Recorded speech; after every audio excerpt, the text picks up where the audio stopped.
राधे राधे भक्तों, आज हम आपको सुनाते हैं निर्जला एकादशी व्रत की कथा और पूजा। तो चलिए सुनते हैं। निर्जला एकादशी ज्येष्ठ मास की शुक्ल पक्ष की एकादशी 6 जून 2025 को मनाई जाएगी।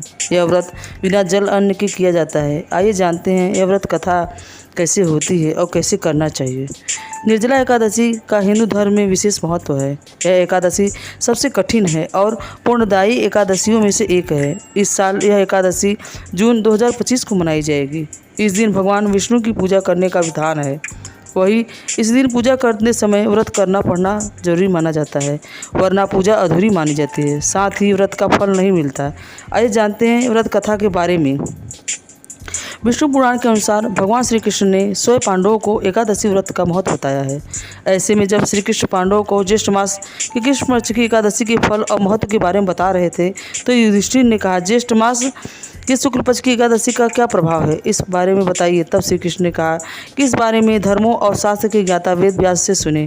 भीम कहने लगे कि हे पितामह, मैं तो पहले ही कह चुका हूँ कि भूख सहन नहीं कर पा सकता। यदि वर्ष भर में कोई एक व्रत हो तो वह मैं रख सकता हूँ, क्योंकि मेरे पेट में वृक नाम वाली अग्नि, जिसके कारण मेरे भोजन किए बिना नहीं रह सकता। भोजन करने से वह शांत रहती है, इसलिए पूरा उपवास तो क्या एक समय भी बिना भोजन किए रहना कठिन है।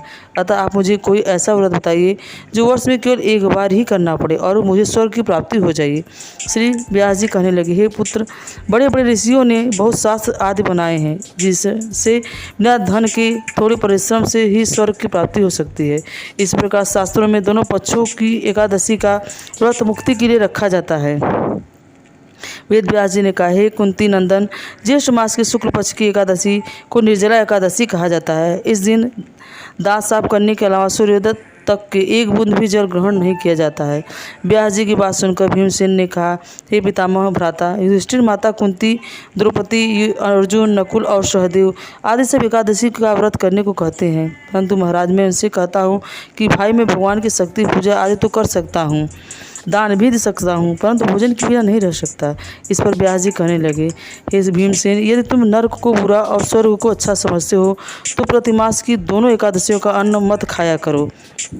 व्यास जी के वचन सुन भीमसेन नरक में जाने के नाम से भयभीत हो गए और काँपकर कहने लगे, अब क्या करूँ, मास में 2 व्रत तो मैं कर नहीं सकता। हाँ, वर्ष में 1 व्रत करने का प्रयत्न अवश्य कर सकता हूँ।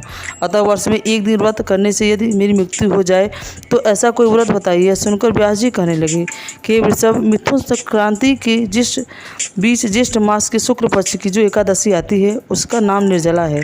तुम उस दिन एकादशी व्रत करा करो। इस एकादशी के व्रत में स्नान और आचमन के सिवा जल वर्जित है। आचमन में 6 मास से अधिक जल नहीं होना चाहिए, अन्यथा वह मदपान के सदृश हो जाता है। इस दिन भोजन नहीं करना चाहिए, क्योंकि भोजन करने से व्रत नष्ट हो जाता है। यदि एकादशी को सूर्योदय से लेकर द्वादशी के 10 सूर्योदय तक जल ग्रहण न करे तो उसे सारी एकादशियों का व्रत का फल प्राप्त होता है। द्वादशी को सूर्योदय से पहले उठकर स्नान आदि करके ब्राह्मणों का दान आदि देना चाहिए।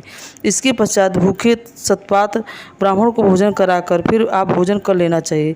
इसका फल पूरे 1 वर्ष की संपूर्ण एकादशियों के बराबर होता है। व्यास जी कहने लगे कि हे भीमसेन, यह मुझको स्वयं भगवान ने बताया है। इस एकादशी का पुण्य समस्त तीर्थों और दानों से अधिक है। केवल 1 दिन मनुष्य निर्जला रहने से पापों से मुक्त हो जाता है।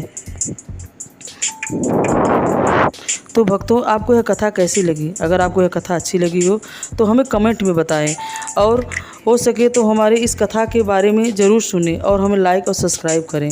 राधे राधे भक्तों, आप सबको एकादशी की हार्दिक शुभकामनाएं। राधे राधे।